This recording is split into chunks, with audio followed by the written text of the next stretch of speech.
Hi everyone, कैसे हो आप सब लोग। तो आज हम जेईई मेंस 6 अप्रैल, ठीक है, सेशन 2 के क्वेश्चंस हैं वो डिस्कस करेंगे। क्वेश्चन प्योरली मेमोरी बेस्ड है।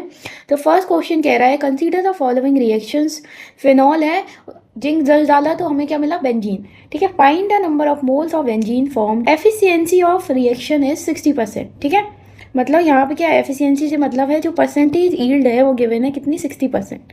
ठीक है, कितना है हमारे पास, ये दिया है अराउंड 4.7 ग्राम। ठीक है, क्लियर है। अब देखो 4.7 ग्राम, तो हम क्या करें, पहले फिनॉल का मोलर मास कैलकुलेट कर लेते हैं। ठीक है, इसका मोलर मास कितना आ जाएगा, ये आ जाएगा 6 इंटू 12 प्लस 5 इंटू 1 प्लस ये हो गया 16 प्लस 1। ठीक है, कितना आ जाएगा, ये हो गया 72 और ये हो गया इतना, ये आ रहा है 94। ठीक है, चलो अब बेंजीन का मोलर मास क्या होगा। बेंजीन का मॉलिक्यूलर फॉर्मूला क्या होता है, C6H6। तो ये क्या आ जाएगा 12 इंटू 6 प्लस 6 इंटू 1, तो 72 प्लस 6 कितना आ गया 78, इतने ग्राम पर मोल। यहाँ पे भी ग्राम पर मोल। ठीक है, देखो शुरू में क्या दिया फिनॉल, तो 94 ग्राम जो फिनॉल है वो प्रोड्यूस कर रहा है कितना, 78 ग्राम ऑफ बेंजीन। ठीक है, तो 1 ग्राम कितना करेगा, 78/94 gram of phenol, sorry of benzene. निकालना कितने के लिए, 4.7 ग्राम के लिए। यहाँ से कितना हो जाएगा 78 divide by 94 into 4.7 gram of benzene. ठीक है, ये पता चल गया। अब देखो हमें चाहिए क्या है, ये तो क्या हो गए मास, मास चाहिए, मोल्स चाहिए। ठीक है, और चाहिए, उसने बोला find the number of moles of benzene formed, कितने फॉर्म्ड हुए। मोल्स ऑफ बेंजीन की बात करें तो वो कितने आ जाएंगे, ये आ जाएगा 78 डिवाइड बाई 94 इंटू 4.7, क्योंकि given mass upon molar mass, molar की मास क्या है 78। तो यहाँ पे क्या हो जाएगा, ये किसके लिए है, फॉर बेंजीन। यहाँ से देखो 78 से 78 कैंसिल हो गया, ये क्या आ जाएगा 1/10। ठीक है, और ये क्या हो जाएगा 2 टाइम्स कैंसिल हो जाएगा, ये क्या आ गया 1/20, इतने मोल्स। ठीक है, एफिशिएंसी कितनी है 60%। ठीक है, इफ द एफिशिएंसी ऑफ जो रिएक्शन है इज 60%, मतलब 100% तो कंप्लीट हो नहीं रही, 20 का 60% कितना आ जाएगा, ये हो गया 3 टाइम्स, ये हो गया 0.03, इतने मोल्स। तो यही आंसर हो जाएगा। ठीक है, यहाँ लिख लो, देन मोल्स कितने हो जाएंगे, इतने। नेक्स्ट क्वेश्चन कह रहा है कि match list 1 to list 2। List 1 में वाइटामिन गिवन है, लिस्ट 2 में उनके जो डिसीजेज हैं वो गिवन है। अगर हम विटामिन सी की बात करें तो किससे रिलेशन है उसका, स्कर्बी से। विटामिन ए जीरोथैल्मिया, ठीक है, होता है नाइट ब्लाइंडनेस हो जाती है। ठीक है, B12 की बात करें तो B12 की वजह से क्या हो जाता है, एनीमिया।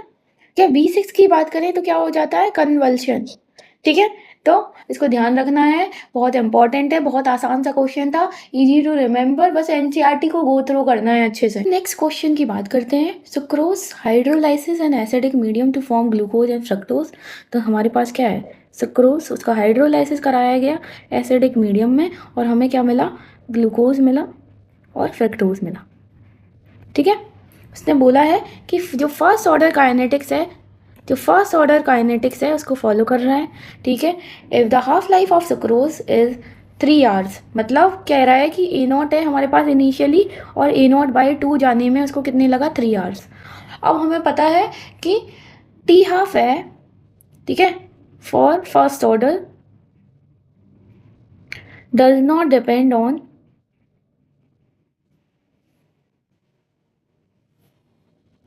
Initial concentration, right.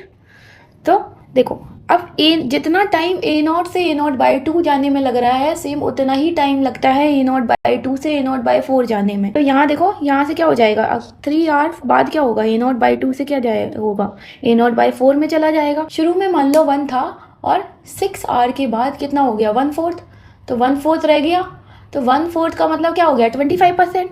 तो आंसर क्या आ जाएगा 25%।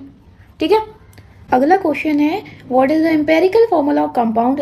Compound is 69.9% Fe and rest is oxygen. देखो परसेंटेज ऑफ Fe कितना है 69.9%, तो परसेंटेज ऑक्सीजन क्या हो जाएगा, 2 ही एलिमेंट है, तो 100 माइनस 69.9, तो यहाँ पे क्या हो जाएगा 30.1%। अब हमें फॉर्मूला निकालना है तो हम क्या करेंगे, टेबल मेथड का यूज़ करेंगे। सबसे पहले क्या लिखेंगे, एलिमेंट, एलिमेंट क्या है Fe और O। ठीक है, परसेंटेज ऑफ एलिमेंट की बात करें तो वो कितना है 69.9 और यहाँ पे कितना हो गया 30.1। अब क्या करना है, एटॉमिक वेट लिखेंगे एलिमेंट का। तो आयरन का 56, ऑक्सीजन का क्या हो गया 16। अब क्या करना है, सिंपल रेशियो निकालना है। हम क्या करेंगे, परसेंटेज ऑफ एलिमेंट है उसको डिवाइड कर दो एटॉमिक वेट से, ठीक है। अब देखो यहाँ कितना आएगा 69.9 डिवाइडेड बाई 56, यहाँ पे क्या आ जाएगा 30.1 डिवाइडेड बाई 16, यहाँ पे आएगा 1.24 मतलब 1.25 के बराबर आएगा। अगर हम 30.1 को 16 से डिवाइड करें यहाँ पे आएगा 1.9, ठीक है। अब हमें क्या करना है, सिंपलेस्ट रेशियो निकालना है, ठीक है।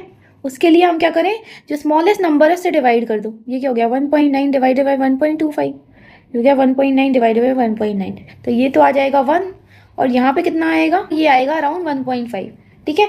क्लियर है। अगर हमारे पास 1.5 आ रहा है तो हम उसको अप्रॉक्सीमेटली 1 नहीं लिख सकते, तो यहाँ पे क्या करेंगे 2 से मल्टीप्लाई कराएंगे और यहाँ पे भी 2 से मल्टीप्लाई कराएंगे, तो यहाँ 2 आ जाएगा, यहाँ पे 3 आ जाएगा। तो हमारा जो फॉर्मूला है वो कितना हो जाएगा Fe2O3, यही हमारा आंसर हो गया। तो यही क्या हो गया, empirical formula of the compound.